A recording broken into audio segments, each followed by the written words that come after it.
Hello guys, time for another review. Today we will be looking at the Colorfly C4. This is a digital audio player in audiophile grade made by the Chinese company Colorfly.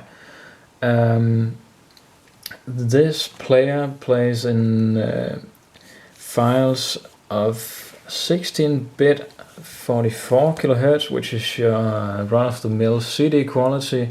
From that and all the way up to 32-bit 192 kHz, which is the highest recording quality available at the moment.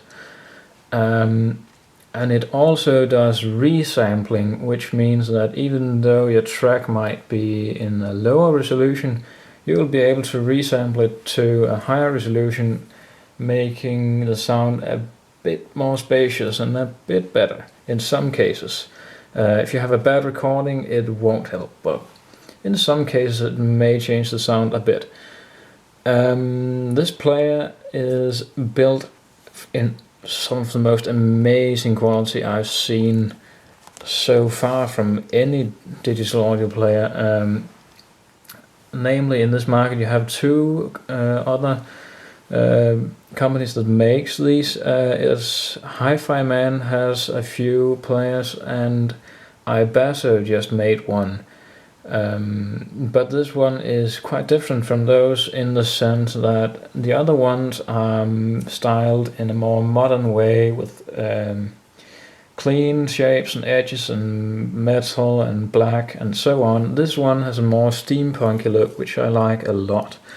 The backplate of it is made of a piece of mahogany which has been laser carved with their logo and the name.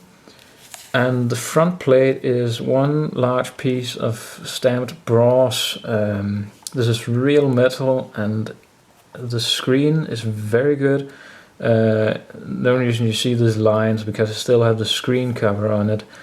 One thing to note though, the buttons are made of plastic, which I thought was a bit shabby, but it seems to be a fair quality and I think it will last. The potentiometer is a sliding potentiometer, which I think is really neat. It's really precise and it has a dust cover, so even though you know from old mixing pults they tend to collect dust and begin to make some noise, this one I think will last for a long time.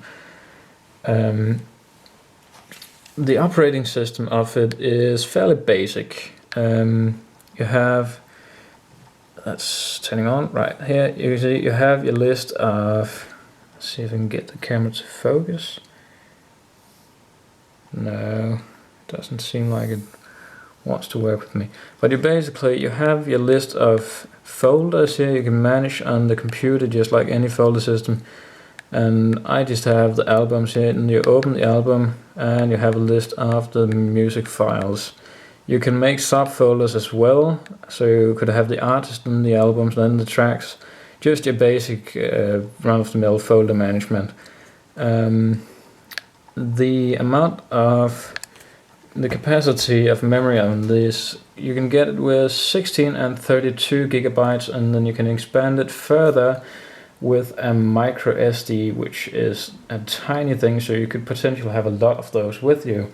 And it's been tested to work when you use the FAT32 format. You can use up to 64 gigabytes, which is the largest micro SD card made so far, and I've heard of a 128 gigabyte micro SD card coming out quite soon, possibly, making this a player with potentially as much memory as the full-size iPod Classics, which is quite a lot for a hi-fi player when you look at something like the Hi-Fi-Mans, which have far less than this. As far as functionality goes, I'd say this thing, it could work as a portable player, which is probably what it's intended for, but I have to say for pocket use it is quite a brick. As you can see, it's quite large. If you compare it to, this is an iPod classic with leather cases, and you can see, and even compared to this thing, it's still quite huge. You can see the thickness of it. It's quite a brick. And even more so if you put this leather case on it, which it comes with for protecting it. And it works quite nice. But yeah, for pocket use, probably not. Even if you can fit it in your pocket, which I could, you'll still have a problem with this button down here, which has two uses, one of which is complete rubbish and one of which is quite useful.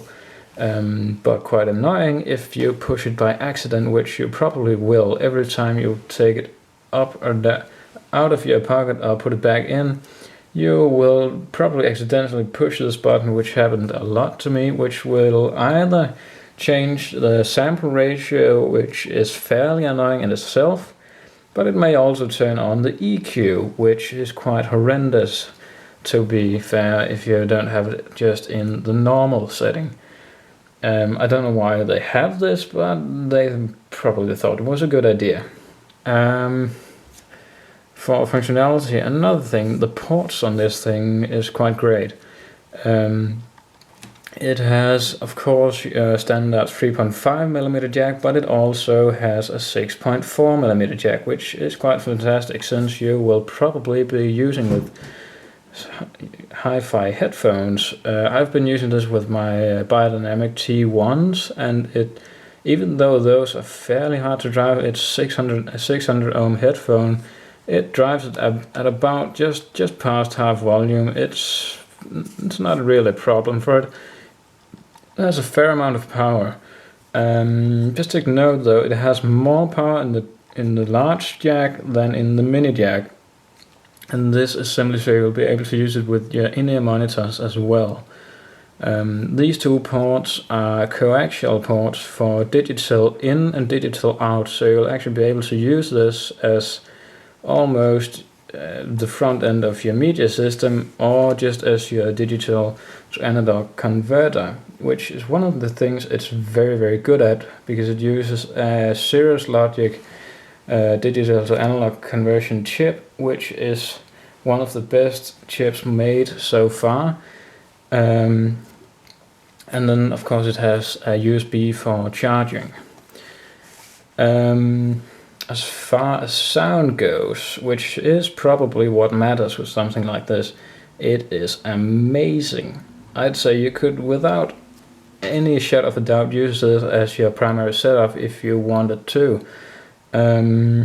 It has amazing resolution, great dynamics, and so on and so forth, all the basic things that you would want.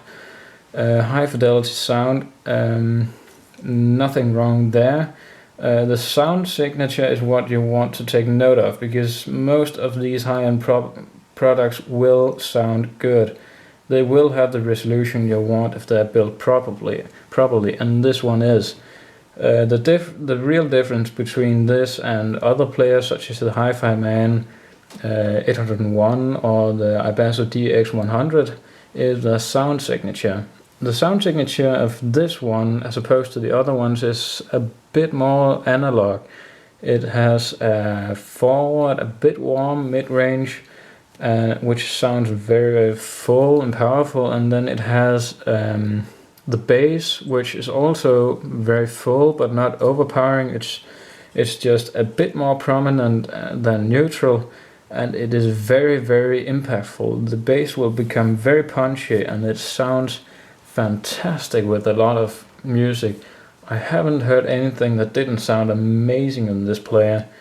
And as said, it has the power you want for driving almost any headphone at the moment. Of course not something like the Hi-Fi-Man HE6, but apart from that, and you probably wouldn't be using that on the go anyway.